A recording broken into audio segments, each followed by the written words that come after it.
3 மணி நேரம் படித்த பிறகும் 15 நிமிடம் அதை திரும்ப சொல்ல வேண்டும். படிப்பது என்பது படித்துவிட்டு அடுத்ததற்கு தாவுவதல்ல.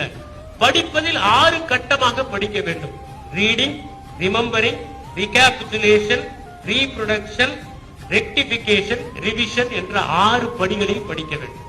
இன்னும் சொல்ல போனால் முதல் முறை தயவு செய்து ஞாபகத்தில் வைக்க வேண்டும் என்று படிக்காதீர்கள். நம்முடைய ஆழ் மனம் மேல் மனத்தை காட்டிலும் வலிமையான முதல் முறை படிக்கிற போது மகிழ்ச்சியாக படியுங்கள். தென்றலின் கைகளை பிடித்துக் கொண்டு நந்தவனத்தில் நடப்பது போல படியுங்கள்.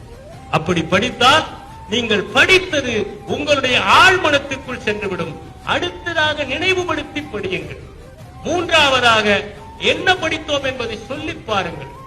நான்காவதாக அப்படி நீங்கள் சொல்லி பார்த்ததை சரியாக இருக்கிறதா என்று பார்த்து பிறகு சுருக்க குறிப்புகள் எழுதுங்கள்.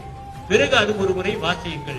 இப்படி வாசித்தால் வாழ்க்கையில் எதுவுமே மறக்கவே மறக்காது. மறக்கிறது என்று சொன்னால் அதற்கு காரணம் என்னவென்றால் ஆர்வமில்லாமல் படிப்பது. அதை அடுத்ததாக பல கவனச்சிதறல்கள், படிக்கிற போதே எதையோ நினைப்பது.